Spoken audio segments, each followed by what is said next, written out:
And now, it's time for another Dice Tower review with Tom Vasel. Hey folks, today we're taking a look at Broadsides, which falls into that camp of games that when people see it, they're like, oh, Merchants and Marauders got another expansion. No, this is Merchants and Marauders presents Broadsides. This is a two-player game from Josh Capel that was placed in the Merchants and Marauders, which is kind of like a pirate merchant type thing, universe. And so when I first saw it, I was like, oh, another expansion. And then, no, it's a two-player game. Oh, and it's done by Josh Capel, who's a designer that I like. So I was certainly interested in checking this one out. In this game, each player has a ship, and you're trying to blow the snot out of the other person. How do you do it? Let me show you.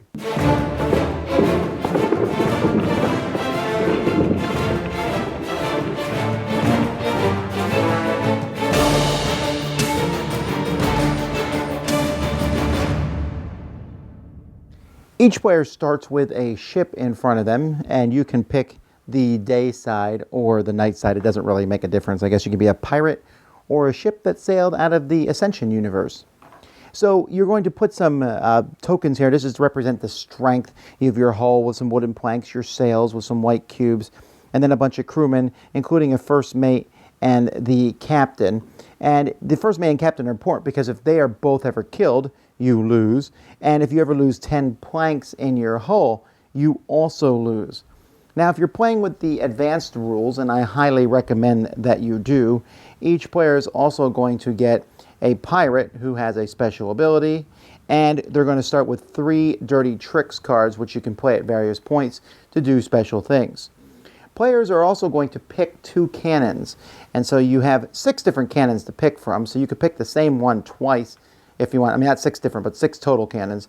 3 different ones, so we have the 18-pounder, so maybe I'll pick the 18-pounder here, and the carronade, and the long 9, so maybe I'll pick the long 9. And what players are going to be doing over the course of the game is they're going to be shooting at their opponent's ship. They're going to be shooting at different spots. When you shoot, you're going to put your cannoneer on the cannon that you would like to shoot. Now, if you'll notice, each cannon has a certain place for ammunition on it, and they're going to have 1 or 2 shots. And you're going to be pulling from this bag here at the beginning of the game to load those up. Now, the reason you're pulling from these shots are the different shots are more effective at hitting different parts of the ship, and the different parts of the ship, so the white shot's better at hitting the sails, black at crewmen, and brown at hitting the hull. When you pick the one you're going to shoot, so let's say I'm going to shoot the long 9, and then you're also going to pick a target on your opponent's ship. So let's pretend this is my opponent's ship. So I'm going to shoot the sails here. When you shoot your opponent's ship, you look at the target number, and you're going to draw a target from the deck. Now this target is going to show you how good your shot is. So you look at this one here, it says 10, 9, 8, 7, 6, 5, 4, 8, 9, 10, 1, 2, 3, 4. But each target card is going to be different. The cards are going to have different numbers on them. And you're going to be trying to line up a good shot with each cannon. You'll see, for example, if I am shooting the long 9, a perfect shot is a red star or a yellow circle, which means I need to either get 7 and 1 here, which is the perfect shot, or one of the yellows, which would be 7 and 10, 7 and 3, 1 and 6, and 1 and 8.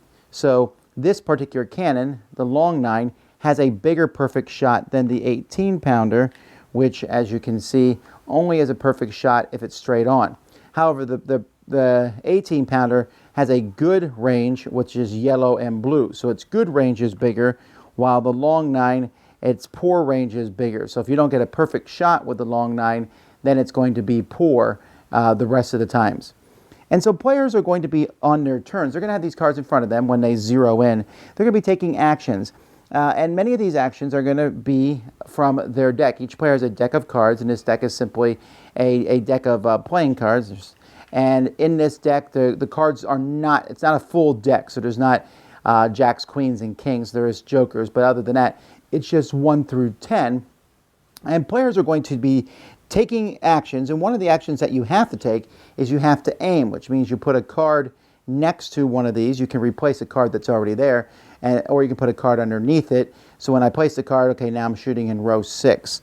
Later on, maybe I'll add a 10 to it, this one here. So at any point now I can fire this cannon, 610, and it's going to be the blue triangle.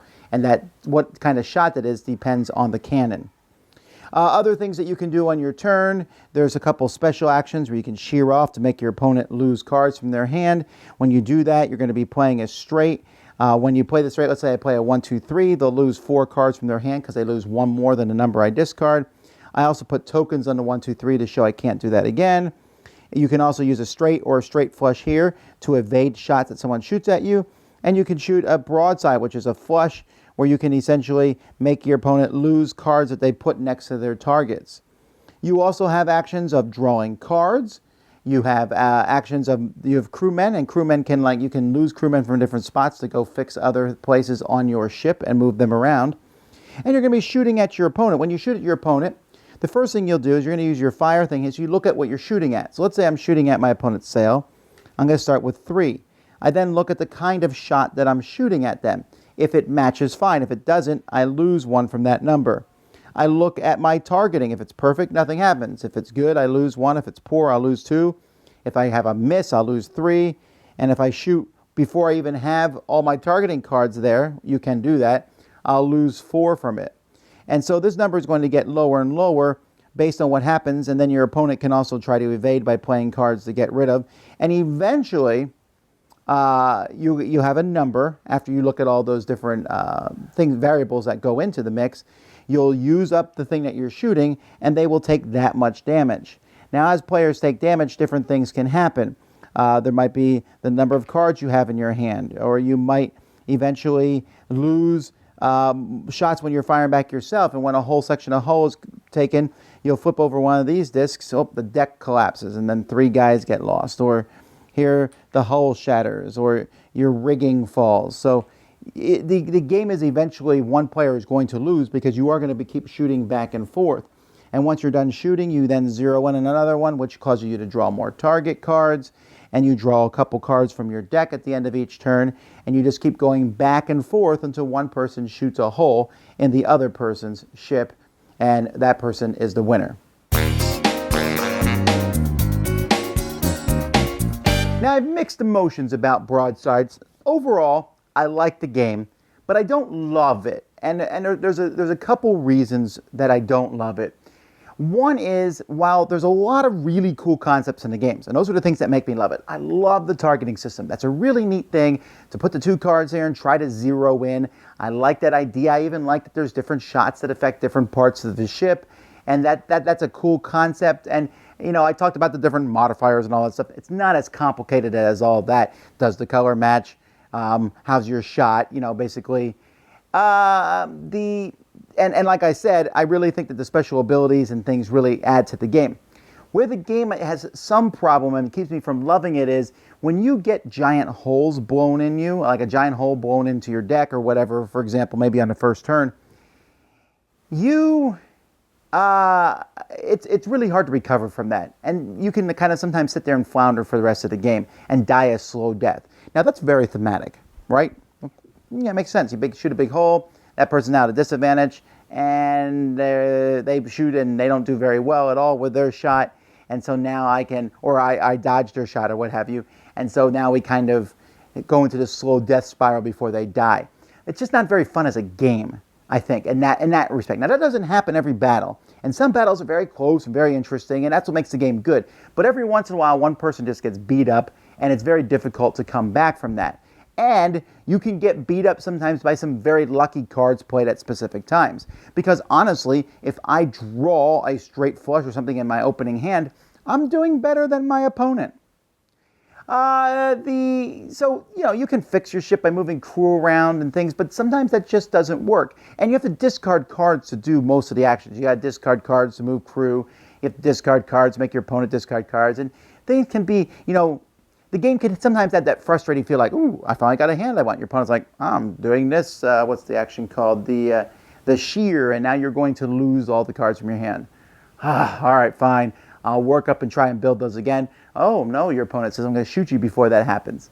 So, again, I like a lot of the concepts of this game. I think the theme is well done. I think the art is good, although it does look like it's done by the same artist who did Ascension. The components are neat, the little planks of wood and such, and you have this kind of, and that targeting system is great, and I would love to see that targeting system used in other games as time goes by. The game does not take that long The box says 45 minutes, but I would say 30 minutes is probably closer to it. I think it's best when you play with the special abilities because each special ability that you get. So, for example, where the different pirates, these are the dirty tricks. So, like this guy here, if your foe sinks your ship, you got 3 turns left before you can come back. I like that guy a lot. This person, when you do damage, your opponent has to discard aim cards. This person has a hand limit of 8. This person ignores rigging penalties when your sails get blown up. I like that. I also like the dirty tricks because they're different things. This here, discard does nothing, but it should inspire legends and ensure you're known throughout the Caribbean if you win, of course. I like that one because you can take the card and be like, yeah, I'm going to take this and I'm going to win with it, and then look what happens when I win. But for most of them, here, discard is an action. You get 3 free aim actions. Discard is your second action. Your foe can only choose the hold action when selecting actions on the next turn. You only have 3 of these, but I think they add a little bit more flavor and theme to the game. So I highly recommend playing with them. I do like that each player has their own deck of cards. So, if you're looking for a specific card, you can kind of count your own cards to some degree and say, I haven't drawn the 10 of hearts yet, so maybe it will be in my deck soon. It feels balanced except one person falls behind. So that's really my only main criticism. I think that the feel of the theme comes through, the shooting cannonballs at each other. I like that you have to discard cards to reload your cannon. You can discard a pair to reload them all. Discard 1 or 2. The rules are pretty simple. They're written on the board. You just basically get in your head, I'm discarding cards to take actions.